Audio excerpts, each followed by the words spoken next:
welcome to the Paranormal Yacker.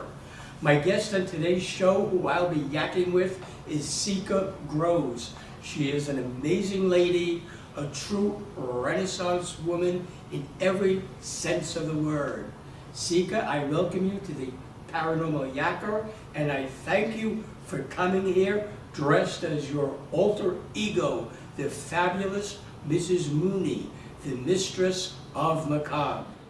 When did Mrs. Mooney become part and parcel of your persona, and what circumstances led to it? Well, when did she become part of me? I think she's always been a part of me, but sort of bringing her to life, I guess, in terms of what I do now, would have been about 2008. So I sort of jammed all of my love of archaeology and history and all things Victorian Macabre into one nice little odd package of Mrs. Mooney, and now that's how I present.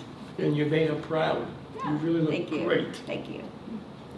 Now, you hold degrees in cultural anthropology and battlefield archaeology. Those are fields of study I'm sure your school guidance counselor did not recommend you pursue. But you obviously did. What motivated you to enter those areas of academia? Well, yeah, definitely no guidance counselors there. When I went to school, it was, office work, secretaries, dental assistant, those kinds of things.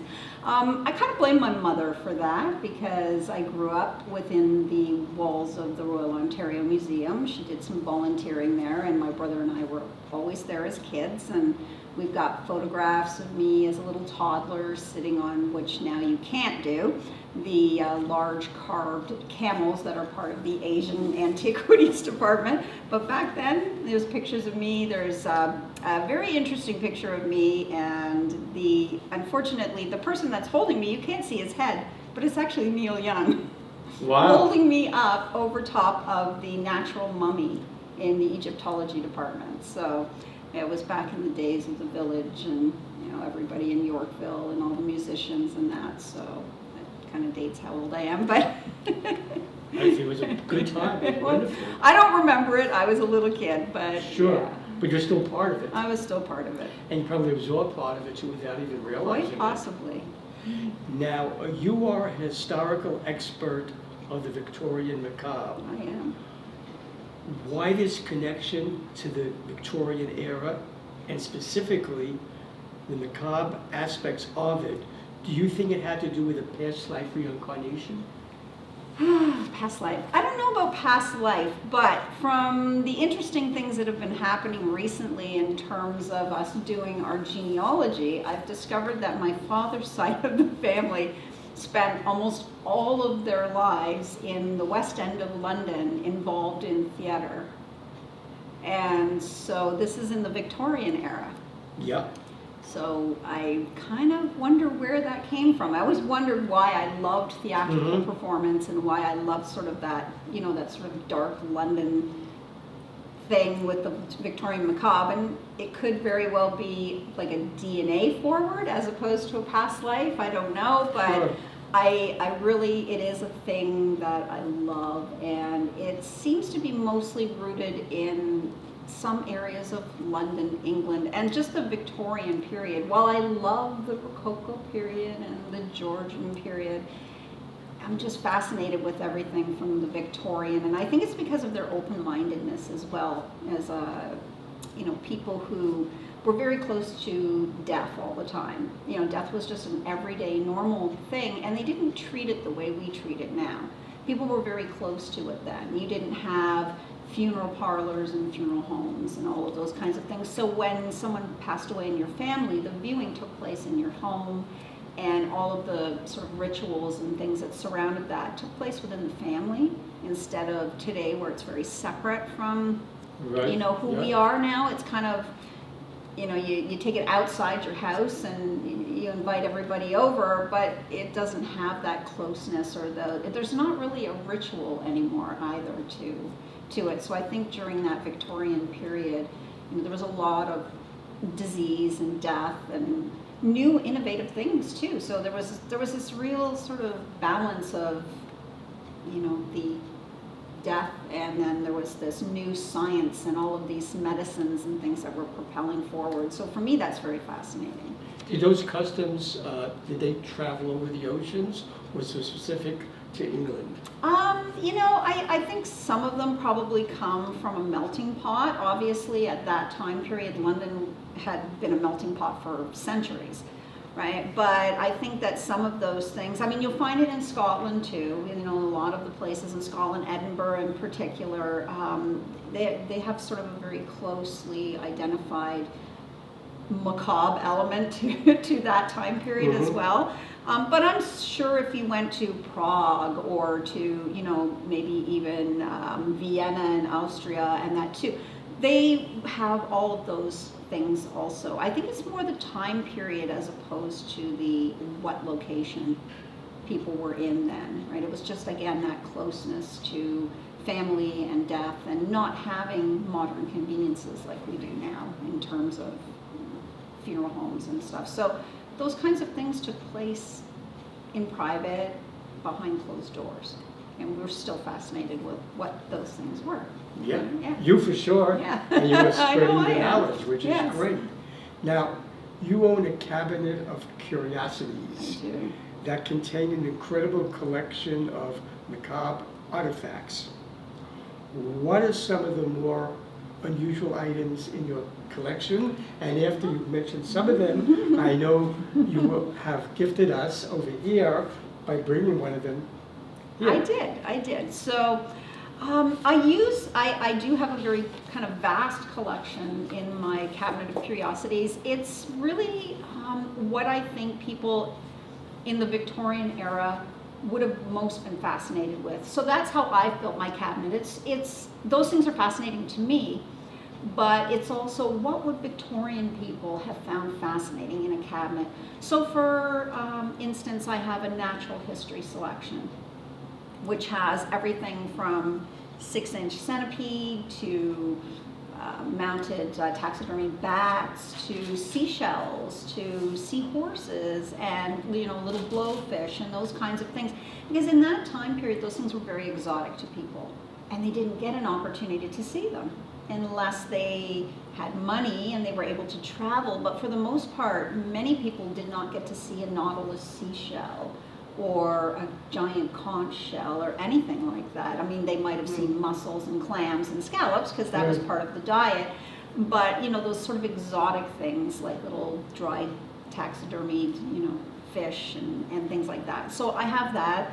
I also have a very large selection of human skulls that vary from mostly like medical specimens to ornate decorated. They're not all real, but they're those things that people would want to see, right, in that time period. So you may not have been able to get access to like a real human skull, but you could get a medical study specimen that, well, at the time would be real. It wasn't a full, skeleton like we would get today. So I've got little things. I've also got mummies in my Cabinet of Curiosities. I have a new mummy this year that's going to make its debut. Oh. Yes. So That's great. Yeah. And you're also involved, talking about the mummies there, you're involved on occasion there, you will do unwrapped mummies. I do this, it's done in a museum environment, so much like in the Victorian era they would have done what we call parlor mummy unwrapping. So if you had money, and Egyptomania was a huge craze, right? Once they started sort of the early onset of archaeology. Archaeology as a word doesn't really come into our vernacular till the 1920s. Prior to that, it was known as being an antiquarian, but the concepts of archaeology were being built. So there came that period when everything from Egypt was just flooding the market. People were going to Egypt and bringing things home. So that's kind of my setup for the Victorian the mummy unwrappings, is based on those wealthy people in that time period who would literally pay money to have someone of science come into their home and unwrap a mummy for all of their guests. So I do that. It's become a little infamous in the last a while. Yeah. You know, So some right there, people, yes. yeah, you know, some people get really offended by it, and it's educational, right? So there's a lot of respect there, and there's a lot of love that goes into what I do. I do it because I think people should know what their past was, but I also think that these kinds of things shouldn't be lost in history, because it's important for us to understand that without this stuff moving forward, we're never going to really know what was the right or wrong. I mean, unwrapping a mummy in your parlor definitely wasn't the right thing to do, but it was a thing that was done, right? So I do it. And I did bring, Yes. so we can bring him on. Okay. I brought Harvey. Harvey. Yes, Harvey's one of my mummies. And he's the one that creeps people out the most. Okay. Perfect for the Paranormal Yacker show. Okay, that is Harvey. So this is Harvey. Harvey likes to kind of roll over on his side if I don't hold on to him. And what's the history of So Harvey is a cat mummy. And Harvey is really symbolic of that surge in the sort of around the 10th dynasty, where Bastet, the cat goddess, became very popular, and men didn't worship her. It was a completely a woman's thing, and it was mostly for fertility. So because cats are able to literally have large amounts of kittens many, many times, the idea here was that these cats were offered to the goddess Bastet with prayers, in hopes that women would be able to have a child, or maybe even multiple children in their life. And we look at it now as being horrific. These cats were mostly bred for this purpose. So specifically for this purpose, right? So, and we have to know and understand too that in this time period, cats were not house pets. People did not keep them as pets. So they were often in the streets in places like Cairo or Thebes, and that, but they weren't kept as pets. So people weren't really bringing them into their house like we do today, right? They were used to keep vermin down. They were that, and I'm sure there was people that fed them and petted them, and you know, maybe the odd person took them in. But for the most part, these cats, those cats would have been very different from these cats. These cats were raised specifically for this purpose, and you would go to the temple or to a priest in the marketplace, or somebody selling them in the marketplace, and you would buy one and you would take it to the temple, and you would pay money to have it sacrificed to Bastet. And when it was prepared and ready, they would bring the cat to you, and you could bring it to the temple, and you would give it to the priest, and they would do the ritual for you. Are there any rituals that you do with it to this day? Like it would be used like for fertility, if somebody wants to be with child, would they do that? Or it's just a curiosity? I mean, for me, no. Harvey is just, he's a curiosity, right? I don't use him for those purposes. Mostly I don't use any of the mummies for those purposes because, first of all, they're fragile, right? Sure. And it's not something that I want people to handle all the time. So he stays in his little box for the most part on display, and people can look at him, and you know, kids will often want to touch him because you can see there is like a little bit of hair still, and there's some whiskers on him as well that are still sort of attached. How much of it is preserved? Yeah. So you don't want to have a lot of handling and touching, no, you don't, right? Sure. So and the one thing with him is that he was never fully, well, when I got him, he was never wrapped right up. So I didn't unwrap him. He's just this way. So what do you think is the reason for that? Why didn't they do that? Oh, he probably was wrapped up, I'm sure. Oh, okay, just over time. Just over time, people unwrapped him, and you know, now he's in my collection, and like I say, I have a very nice, you know, box that he resides in. Because I know of the many items you have in there. It's like phenomenal. It's great. Right, and I mean, I could bring a lot, but you know, what are we going to do with them all, right? So, but he's always fascinating, and the funny thing is, like I say, I have him, and I have Bob, who is our infamous Egyptian mummy that we use for the unwrapping, and I have a new mummy named Pete. You get them all Anglo names. Well, no, that's the funny thing. Bob got his name from a little boy when we were at a conference, and he didn't really have a name, and he yelled out Bob, and he was about 6, and we thought, oh, it's kind of cute, and stayed. But then it had this weird crossover because Bab, that pronunciation more with an A sound, is the entrance to the other world or another life. So it was sort of an interesting, it was just supposed to be. That's how we look at it. Harvey, he just got the name Harvey. A friend of mine sort of went, Harvey the cat. And I was like, okay, and it stuck. And then Pete is literally Pete, as in P-E-A-T, because he's a peat bog mummy. So he's a bog mummy. So a sacrificial bog mummy, and we named him Pete. And he will boggle your mind. That's cool. Do you have any idea about the age? I would say for the most part, they're, the mummies that I have are actually Pete's the oldest one now. Bob is somewhere around 2,000 years. So yeah, about the time of Jesus and that, because he's actually a Greek mummy in Egypt. So when the Ptolemaic period, when the Greeks were in Egypt, that's his era. This cat is probably before that, but probably not too much before that, because the cult of Bastet continued through even in that time, even when the Romans were in Egypt.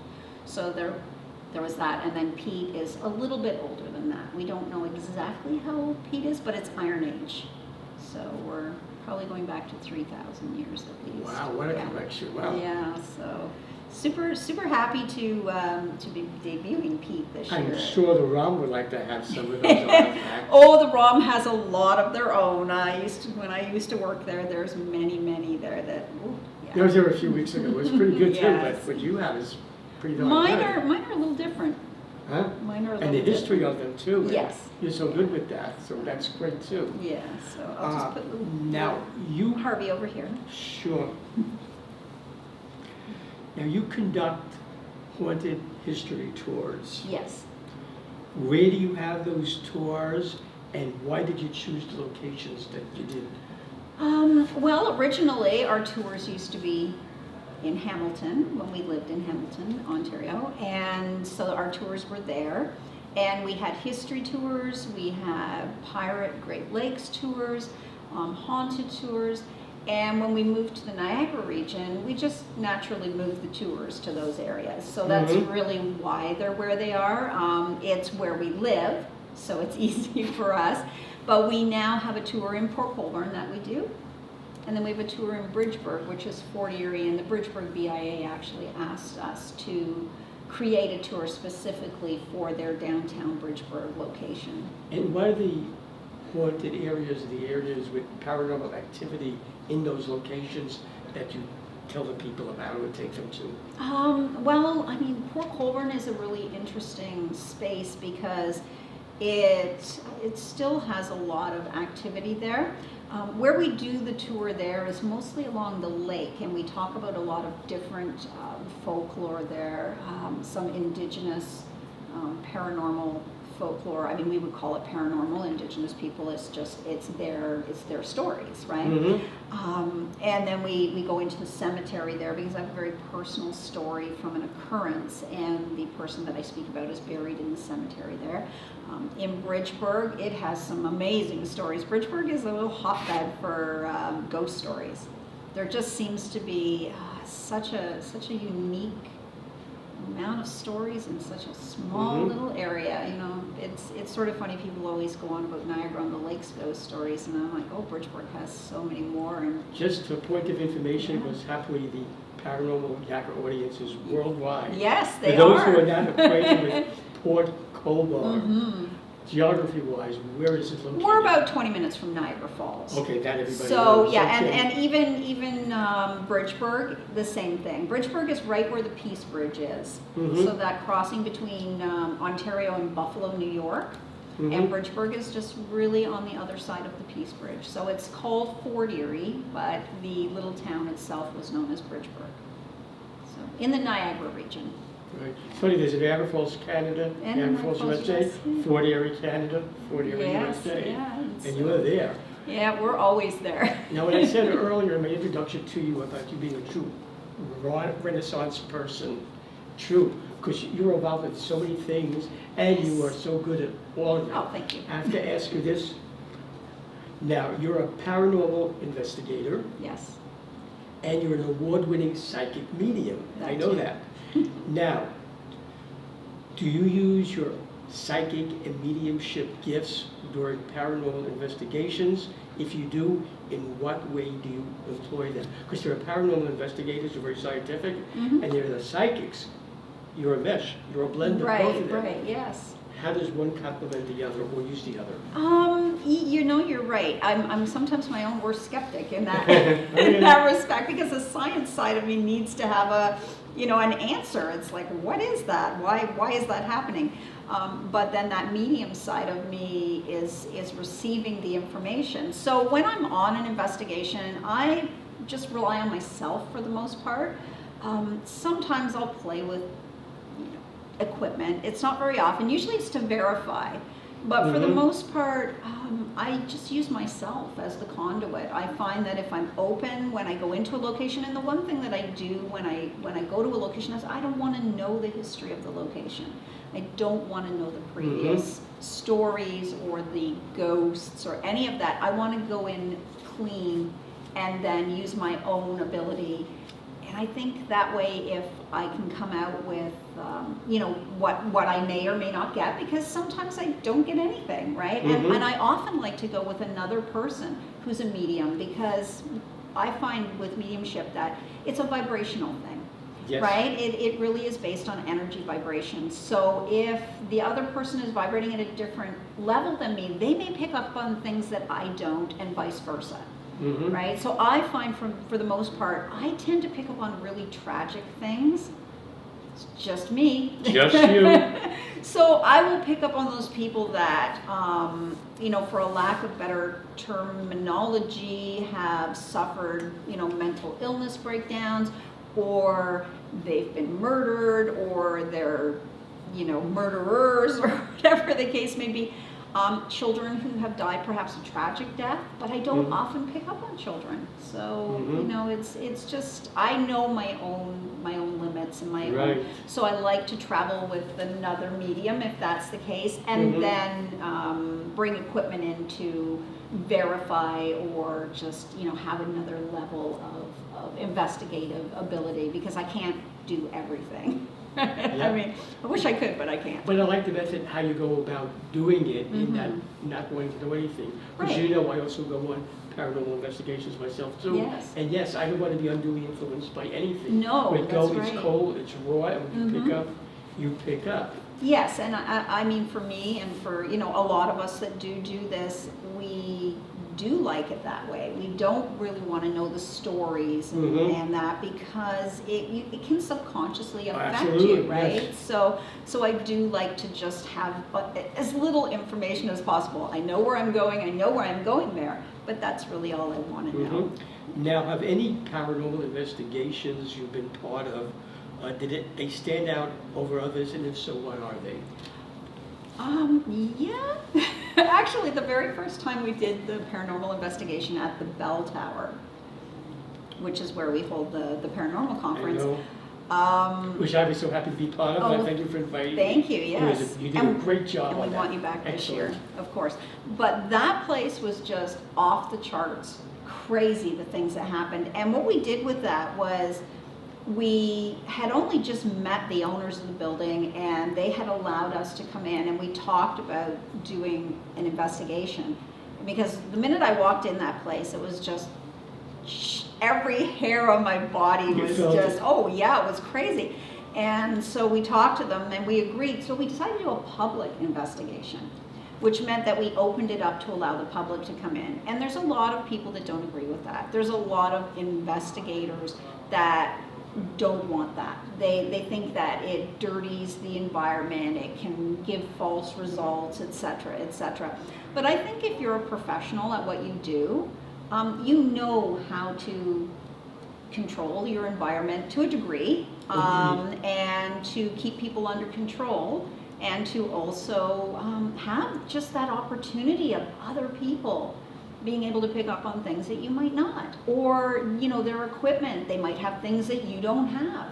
So I think that, you know, while we run our investigations very much in that way, I'm always about bringing people in. And again, too, if you're new to the paranormal, how are you going to learn if you don't have these kinds of opportunities?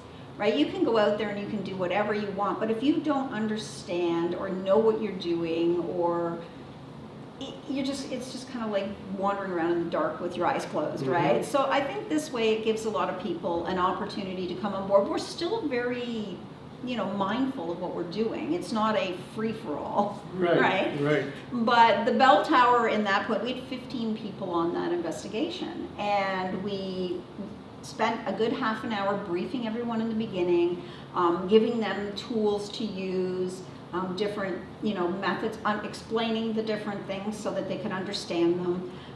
But they were always with us. So they weren't off in another part of the building, you know, running around and making noises that might be, you know, picked up by somebody else who's thinking, oh, there's a ghost on the 3rd floor, or, you know, I hear footsteps. Everybody stayed together, but we just had such a crazy, crazy experience there. It was the most haunted building in terms of that investigation that I have ever been in. It was crazy, off the charts. I'm very supportive of what you do, and I encourage you, because sometimes in the field there, I don't know if it's elitism or ego or what. Oh no, I can do it, you can't do it. No, and you're giving them a chance to be part and parcel of it. Now, going back to the bell tower building over there, I know you did something there where the people slept over at night over there. We did. Anything special happening there? Did anybody experience anything? You know, that was a fun night. We stayed over, and we had about 8 or 9 people, and we slept in the Great Hall. So the rest of the building was locked down. So we didn't actually go out into, because we had the investigation before the sleepover. So we did the investigation through the building first, and then for the night we were literally locked in the Great Hall, which is a phenomenal room. Now, some people fell asleep, and that's all they did. They just slept. Myself, I at one point was woken up by the door just rattling, like somebody was literally trying to get into the door, like turning the handle and shaking the door. And with us is one of the owner's good friends who also works in the building. So we did have somebody with us who had keys, but he was fast asleep. Except when I woke up, he woke up. And we both looked at each other, and we both looked at the door. And I'm telling you, it was an experience for me where I don't scare. But I was literally wondering who was trying to come through that door. And there was nobody there. Because when Mike went to check, there was nothing. Did you pursue that afterwards? You just left it where it was? I just left it because I have a pretty good idea of who it was that was trying to come into the room at that time. But you know, it was very persistent for a good minute. It was quite long. It wasn't one of these momentary just, you know, you're half asleep and you hear a sound and you wake up and you don't hear it again. I was fully awake. Did you ever experience the following, or somebody who was in your group? Ever so often you hear stories about people who go to an area and it's haunted, there's paranormal phenomena there, and that entity or whatever follows the people home afterwards. I've had that happen to me. Yes. On probably 2 occasions. Do we want to speak about it? Or pass No, I'm just saying, okay, I've had it happen. Because that always fascinates me when that entity follows you. Yes, we try to tell people now, because I understand that it can happen, that we have to be, you know, very good about cleansing and you know, asking those spirits or people, I just call them people's people, to remain where they are and to not come home on a journey with us. I had one for the better part of 10 years. I actually thought he was gone, but apparently another medium friend of mine told me, no, he's not gone. He's still with you. He's just not being a pain in the rear like he was for so many years. But it's happened, and it can be, you know, but they're drawn to your energy, I believe. So if you're vibrating at a level that they are in tune with and feel comfortable with, they can very well go home with you. So that's why it's important to set up parameters as well. Like glad you mentioned that. Just as you did with Harvey and with all your picks over there. Yes. You do things you unwrap with respect. Mhm. I'm glad that you did mention to people in the audience who thinks they want to go with things. You've got to be respectful of whatever entity is out Always, there always. and ask their permission and Yes. speak with them. You know, you're not the bully. You No, appreciate them coming and to you. you know, I'm glad you said that because there's a lot of shows that where people are yelling at spirits or trying to anger them to get a reaction out of them. Right. And I am not of that, you know, I believe that, you know, these were people. Exactly. And so we need to be respectful of them. Whether they were good people or not so good people in their life, they don't change when they end up out here in the peripheral. They're still the same people. So if they're negative in life and they're not nice people, they're still going to be the same, which means that by instigating or yelling at them, you know, you're not putting yourself in a good place, but you're also not putting them in a place where they're going to want to communicate with you. So even if they are not necessarily a nice person, you can still communicate with them. I've communicated with some, you know, spirits that people would be like, why are you talking to that? That's like really bad. And I'm like, well, they're still a person. And so maybe you need to understand why they're this way, right? So, I mean, I protect myself. I'm very aware of Good. it. You know, I don't leave myself open to Getting that anything. people know that, protect Yes, yourself. right? You have to And protect most yourself. importantly, respect for whoever is out there Yes. that you want to go with. So you wouldn't go up to somebody in your day-to-day life and yell and scream at them in their face. So you know, it's the same respect when you're doing you know. And and we explain all this when we have people on public investigations. You know, at no time do I want you to scream and run away either. Right? So if you're afraid, then find one of the leaders, one of the leaders of your group or somebody that's experienced and let them know that you're afraid. And you can spend the rest of your evening with that person so that you feel safe because you want to feel safe. But at the same time, you don't want to traumatize the energy that's out there either, right? Those people, those spirits. So. I'm very pleased you touched on that. Okay, because some people go, oh, this is great. I could just go out in there and no. Well, you can, but you know, there's Not no good. guarantee as to what's going to happen, right? And Yeah, you get a lot sure, of a lot of negative things can come from that, right? So. Right. Now I've got to ask you this. Sure. If someone wants to go on one of your haunted history tours, have you as a guest speaker at their event, learn about other projects you're involved with, I know there are a million of them, be it your paranormal podcast or the Southern Ontario Western New York Paranormal Conference, which you host, Yes. and which I was so pleased to be part of. You did you. a great job with it. How do they go about doing that? How do they get in contact with It's you? really easy. All they need to Good. do is go online to Halfpenny Dreadfuls with an S, so halfpennydreadfuls.com. Dreadfuls.com. Everything's up there. So that website culminates all of my things. Perfect. Because again, I know if I went on a list that you're involved with, we'd be here for a full We hour would. on that. All But they weekend. get you on a website, so that's great. Yes. And anybody in our audience, they want, you know, if they're interested in anything with the paranormal or the tours, you do a great job. Thank you. I want to Thank compliment you on that.